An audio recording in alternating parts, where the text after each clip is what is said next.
젖먹이 아이들이 엉금엉금 기면서 거울을 보잖아요. 거울을 보면 거울 앞에 있는 자기의 모습을 보고 깜짝 놀랍니다. 제가 누구야? 하고 뽀뽀도 하고 볼도 만져보려고 하고 그래요.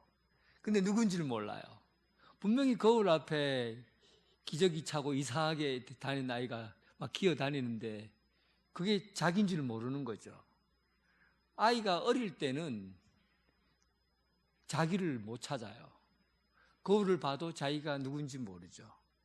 그런데 조금 크면은 거울을 보고 내가 이렇게 생겼네? 아이고, 눈도 동글동글하고 머리도 하얗고 얼굴 참 잘생겼다. 이렇게 자기를 보고는 자기에 대해서 알아요. 그런데 거울을 보고 자기 얼굴을 보지만은 이게 정말 자기가 맞는가 하는 생각을 언제쯤 하게 됩니까? 나이가 들면서 자기 자신이 거울에 비친 모습을 보고 의심하기 시작해요. 정말 이 얼굴이 내가 맞나? 여기에 비친 얼굴이 내가 맞나? 하고 좀 불안해져요.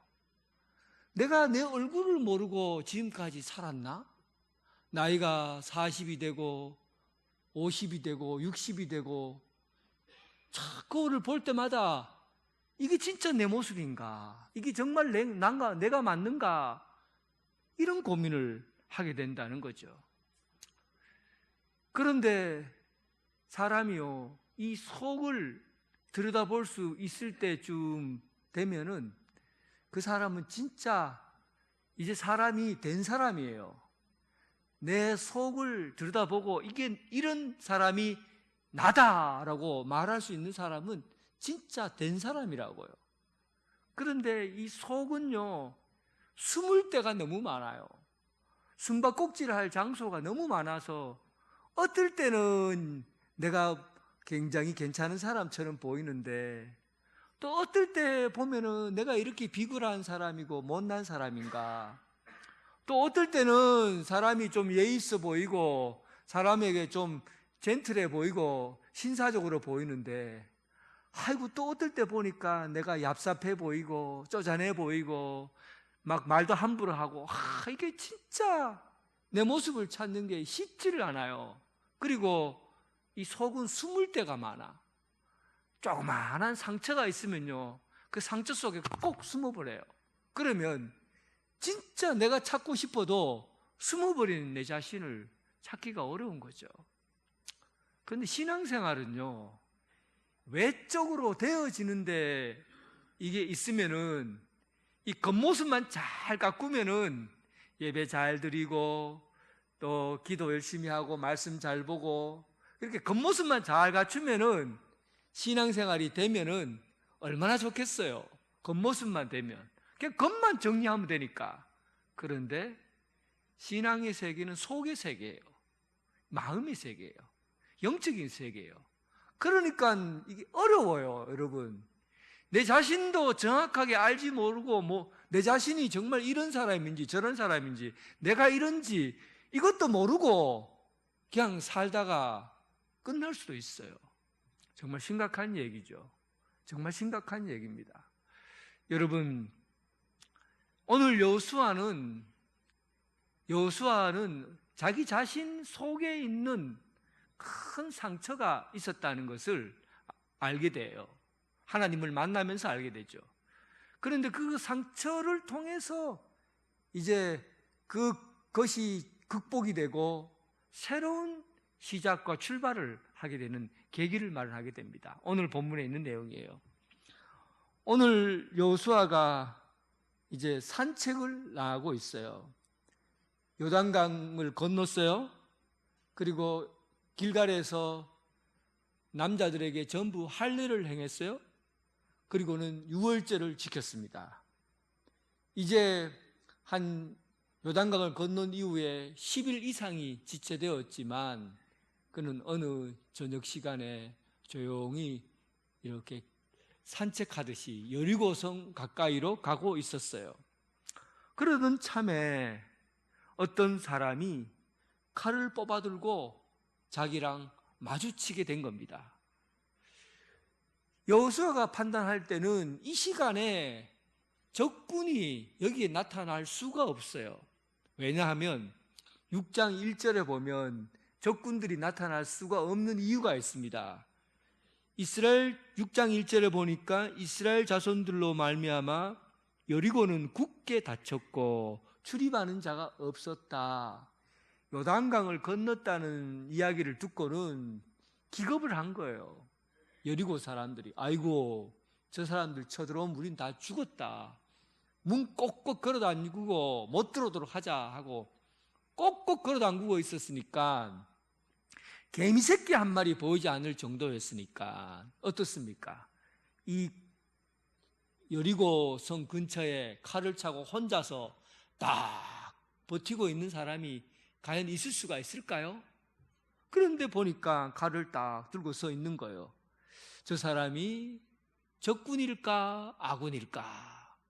그 입에서 여호수아 입에서 제일 첫 번째 탁 튀어나온 말이 당신이 적군이요 아군이요 이렇게 물은 거예요. 이것은 이 여호수아가 평소에 마음속에 두고 있었던 마음의 상처가 내면에 자리 잡고 있었던 거예요.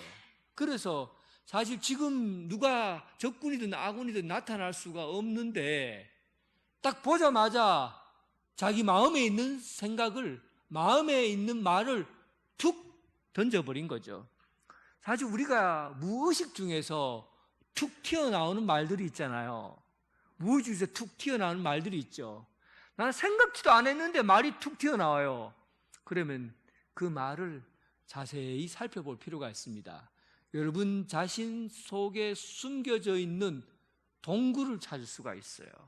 상처를 숨길 수 있는 그 부분이 거기에 담겨져 있을 가능성이 굉장히 높습니다. 나도 모르게 그냥 툭 하고 던져요. 그런데 그 말이 그가 평상시에 겪고 있었던 내면에 자리 잡고 있었던 상처와 같은 그런 내용들이 있었던 거죠. 네가 적군이냐 아군이냐, 이것은 바로 여호수아가 겪었던 그 아픔의 현장 가운데 그 얘기가 담겨져 있다고 봅니다. 어떤 이야기일까요? 일단은 모세가 가나안 입성 전에 12명의 정탐꾼을 뽑습니다. 그 12명의 정탐꾼 중에서 여호수아와 갈렙이 들어가 있었고, 그리고 그 10명의 정탐꾼은, 나머지 10명의 정탐꾼들은 다 족장들 중에서 뽑혀진 사람들로 힘있고 지혜 있고 그런 사람들로 뽑아놨어요. 그리고는 가나안 땅에 들어가서 그 적군의 동태를 살피고 그 땅과 그곳이 어떠한 상황인지 알아보라고 간첩을 보낸 겁니다. 그래서 오랜 시간 동안 그곳에서 딱 살피고 돌아왔는데 그 중에 10명은 부정적인 얘기로 가득 찬 이야기를 하는 거예요. 우리는 이제 거기 가면 다 죽는다, 우리는 메뚜기다, 저들의 밥이다 하고는 막 부정적인 얘기를 쏟아내서 이제 가나안 땅에 들어가고자 하는 것을 반대한다는 입장에선 10명의 사람이 있었고, 나머지 갈렙과 여호수아는 아니다, 저기는 우리의 어려, 우리의 도리어, 우리의 밥이다, 하나님께서 우리에게 주신다고 하신 곳이다, 가야 된다 하는 사람이 바로 여호수아와 갈렙이었어요. 그래서 그 둘 사이에 논쟁이 붙은 겁니다. 그리고는 그 민족이 갈라지게 된 거죠. 우리 편이다, 너 편이다, 이런 주장으로 말미암아 사람들이 패거리가 생기기 시작한 거예요. 엄청난 분열이 일어나게 된 것이죠. 가나안 땅에 들어가기 전에 이미 분열을 경험하게 된 겁니다. 그때 여호수아가 얼마나 가슴이 아프고 상처가 됐는지 성경에 이렇게 기록되고 있어요. 민수기 14장 6절에 보니까 이런 모습을 보고 여호수아는 옷을 찢으며 슬퍼했다. 옷을 찢으며. 옷을 찢는다는 것은 내 몸뚱아리를 칼로 자르고 베고 찢고 이런 의미를 갖고 있거든요. 그렇게 옷을 찢으며 그리고 그들에게 슬퍼했다. 그러니까 그때 당시에 여호수아가 경험했던 상처는 뭡니까? 백성들이 여러 가지로 쫙 갈라져 버린 것이죠. 분열되어 버린 거예요. 나누어진 거예요. 공동체에서 가장 큰 상처는 분열입니다. 공동체에서 겪게 되는 가장 큰 상처는 분열이에요. 그리고 이 일로만 일이 정리되었으면 그래도 여호수아가 그렇게 깊은 상처가 회복이 될 수도 있는데, 그런데 그 이후에 또 한 사건이 일어나요. 선발대로 늘 앞장서서 싸웠던 갓, 루벤, 므낫세 반지파가 요단강 동쪽에서, 요단강 서쪽이 가나안 땅이에요. 가나안 땅에 젖과 꿀이 흐르는 가나안 땅이고, 요단강 동쪽은 그쪽에서 이제 넘어가려고 하는 쪽이죠. 그런데 그쪽이 이 산지도, 적당한 산도 있고 풀도 있고 평야도 있고 먹을 것도 많고 포도밭도 잘 되고 아주 풍족한 곳이에요. 그러다 보니까 목동으로 자랐던 이 세 지파가 여기는 풀이 많고 초원도 넓고 하니까 우리 그냥 저 넘어가지 말고, 저 땅으로 넘어가지 말고, 우리 세 지파는 열심히 앞장서서 선봉대에 서서 큰 성과를 거두었고 늘 우리가 제일 앞장서서 싸웠으니까 우리에게 이 땅을 여주소서, 여기에 남게 해달라고. 우리 민족 므낫세, 갓, 루벤, 므낫세 반쪽은 여기 남겠다고.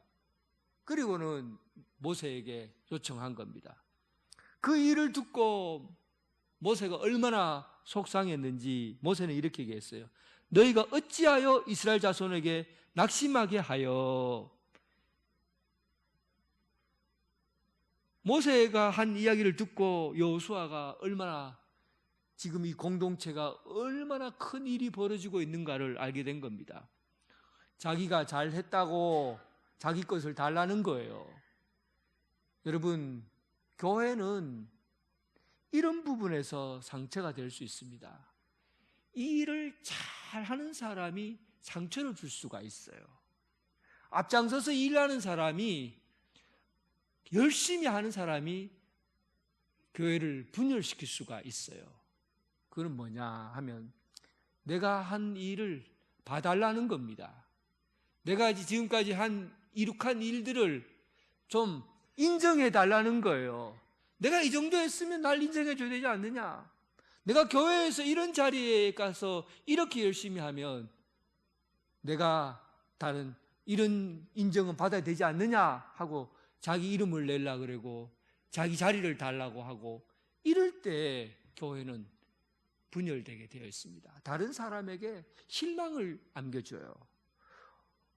다른 사람들이 그를 보고 신앙생활을 어떻게 저렇게 하나 하고 실망을 주게 되고, 그렇게 되면서 교회가 나누어질 수 있다는 겁니다.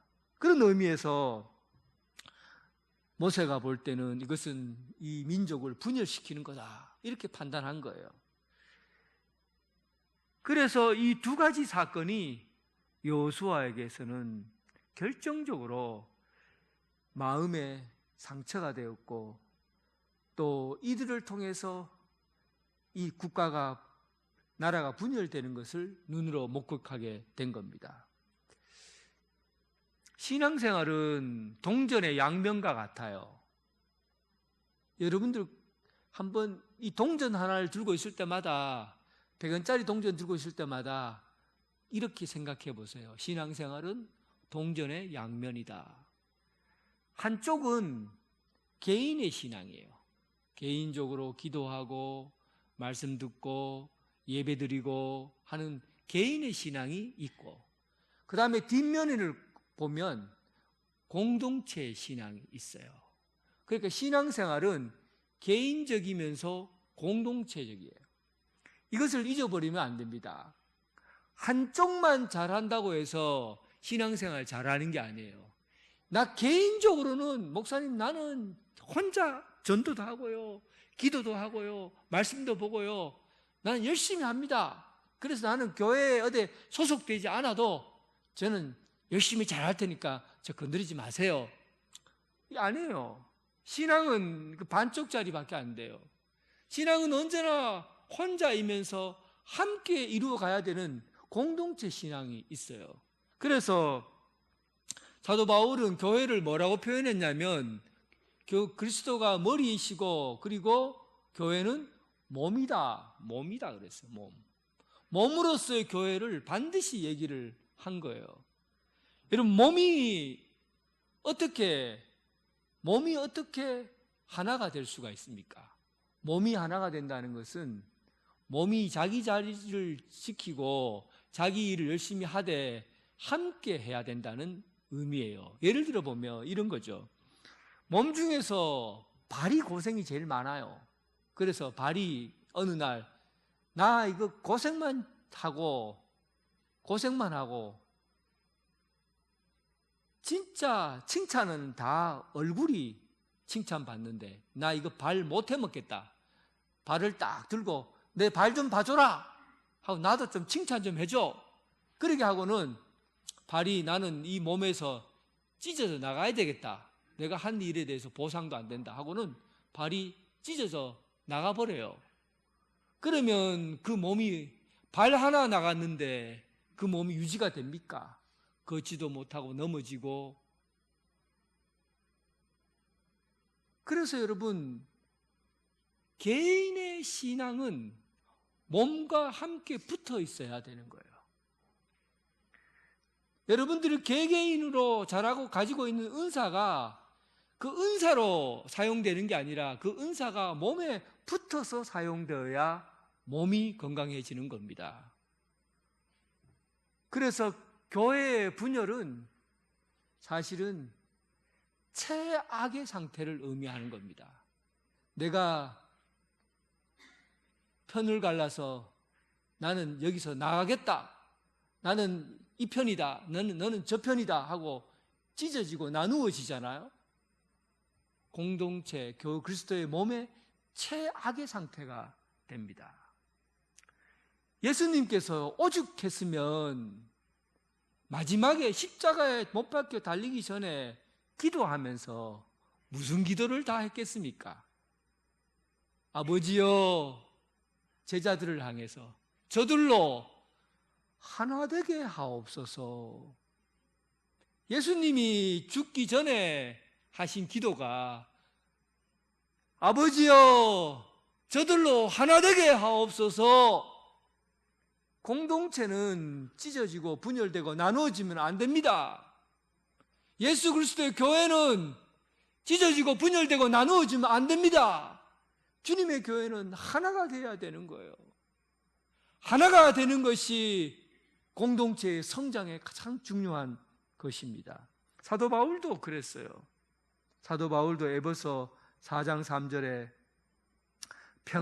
평안에 매는 줄로 성령이 하나 되게 하신 것을 힘써 지켜라. 몸이 하나요, 성령도 한 분이시고 이와 같이 너희가 부르심의 한 소망 안에서 부르심을 받아라. 주도 한 분이시요, 믿음도 하나요, 세례도 하나요, 하나님도 한 분이시니 만유를 통일하시고 만유 가운데 계시느니라. 에베소서 4장 3절에 하나가 되라는 말이 7번이나 나옵니다. 7번이나 나와요. 얼마나 교회 안에서 중요한 말이면 그 본문 하나에 하나가 되라는 말이 7번이나 나오겠습니까? 어려운 이야기입니까? 여러분, 교회가 하나 되는 게 어려운 이야기입니까?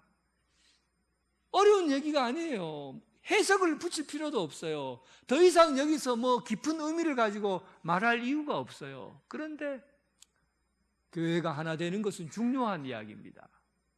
그만큼 사람은요, 모이면은 하나 되게 하기보다는 모이면은 분열시키려고 합니다. 이 사람은 내 편이야, 이 사람은 네 편이야. 우리 교회 죄송합니다. 오래된 교회가 우리 교회는 그렇지 않아요. 그런데 오래된 교회가 습관적으로 남아있는 게 뭐냐면 오래 있었던 사람과 새로운 사람 간에 갈등이 있어요. 참 이게 무슨 의미인지 여러분들 기억하셔야 됩니다. 우리 교회가 건강하게 가져가려면 이거 빨리 끝내야 돼요.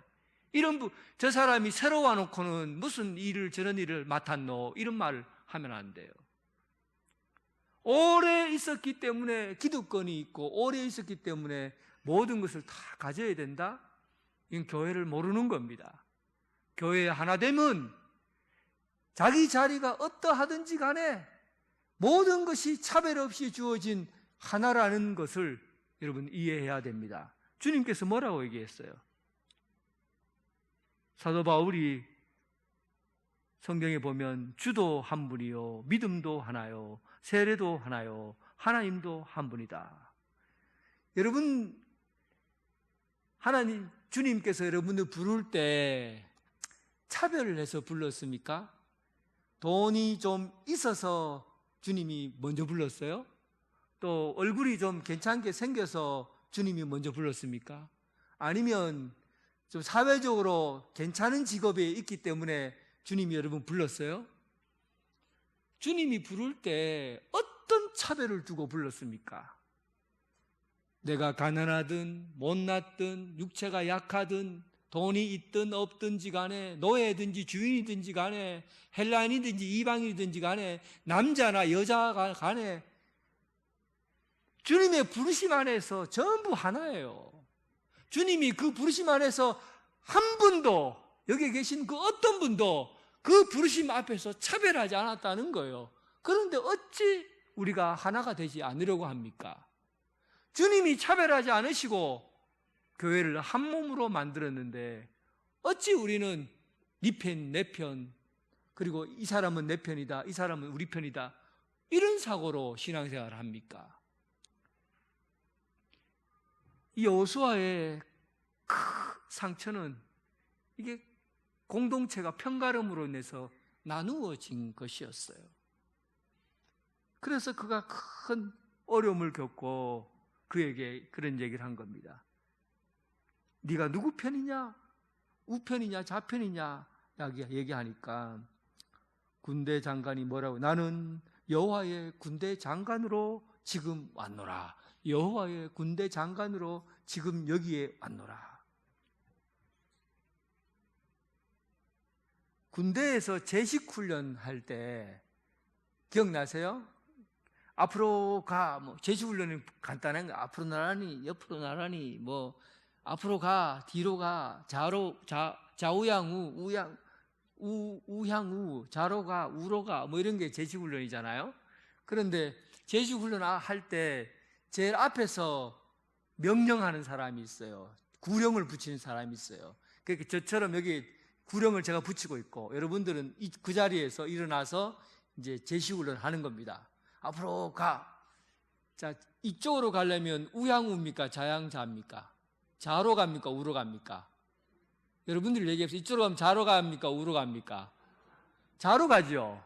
근데 제가 구령을 붙일 때는 이쪽이 좌로 가는데 내가 우쪽이거든요. 우로 가 그러는 거예요. 그리고 또 좌로 가 해야 되는데 이쪽이 난 좌로 가 해야 되는데 여러분들은 우쪽으로 가는 거예요. 왜 그렇습니까? 자리가 다르기 때문에 방향이 다른 겁니다. 사람은 그래서 정확한 편을 이것이 내 편이다라고 말할 수 있는 게 여러분 없어요. 착각하시면 안 돼요. 사람은 언제나 서 있는 자에 따라 다른 겁니다. 예를 들어 볼까요? 여러분들이 좌파에 있는 사람들과 우파에 있는 사람들을 생각해 보면 좌파에 있는 사람은 우파에 있는 사람들은 옛날에 여기 계신 분들 중에 빨갱이를 경험하신 분들이 있으니까 그 빨갱이라 하면 치를 떨어요. 그러니까 좌파에 있는 사람은 빨갱이라고 하고는 다 그냥 감옥에 가서 하고 그들을 그냥 못쓸 사람으로 평가를 하죠. 근데 좌파에 있는 사람들은 민주화 운동을 경험한 사람들이에요. 그 사람들 대부분이. 그럴 때는 어떤 겁니까? 민주화 운동을 경험한 사람들은 군사 독재에 의해서 반대했던 사람이거든요. 군인들이 너무 나라를 독재해서 마음대로 한다는 거죠. 그래서 참 자유와 민주를 위해서 일어나자. 그러니까 우쪽에 있는 사람들은 생각이 빨갱이라고 하고 좌쪽에 있는 사람은 군부 독재를 얘기하는 거예요. 둘 다 어쩌면 괜찮은 생각인데 이쪽은 좌쪽을 욕하고 좌쪽은 우쪽을 욕하게 되는 거죠. 그러니까 이 땅에서 여러분 어느 편을 갖는다는 것은 쉽지 않는 거예요. 자기가 자기 편을 갖는다는 것은 분쟁을 의미해요. 그런데 여호수아에게 하나님께서 여호와의 군대 장관으로, 나는 여호와의, 성경에 보면 여호와의 군대 장관으로 지금 여기 왔노라. 이 땅에 있는 사람을 바라보면 방향은 내가 가는 게 언제나 옳은 것 같지만 틀리다, 다를 수 있다라는 겁니다. 그러나 하나님을 바라보면, 하나님을 중심으로 잡으면 모든 방향은 제대로 잡을 수 있게 된다는 것이죠. 그래서 우리가 좌편, 우편이 아니라 하나님 편에 서 있어야 된다는 것을 의미합니다. 우리 교회가 하나가 되는 것은 좌편, 우편에 있어서가 아니라 하나님 편에 있어야 하나가 됩니다. 강요하지 마세요. 내가 우편에 있는 사람은 좌편을 강요하지 말고 좌편에 있는 사람은 우편을 강요할 필요 없어요. 언제나 우리는 누구 편이라고요? 하나님 편이다. 하나님 편에 있어야 하나가 됩니다. 온 인류를 통일케 하시고 온 인류를 하나게 하는 것은 하나님 편에서 세상을 바라볼 때 온 인류를 통일하고 온 인류를 평화로 이끌 수 있는 것은 유일한 길이 하나님 편에 있을 때 가능한 일이에요.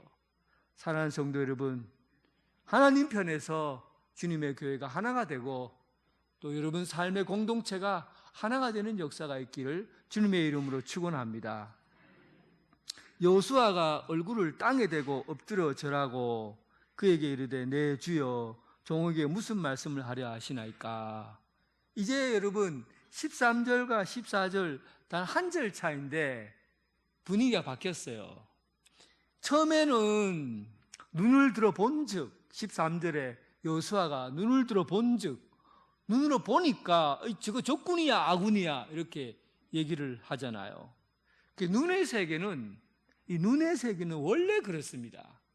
원래 그래요. 눈의 세계는 내가 생각하는 대로 보고 내가 판단하는 대로 보는 게 눈이에요. 그래서 예수님께서도 뭐라고 얘기하냐면 눈이라는 게, 필시 눈이라는 게 남의 것은 모래 먼지 같은 것까지도 자세하게 보는 게 눈이고 내 안에 있는 들보, 기둥만한 게 내 눈 안에 있어도 그거 안 보인다.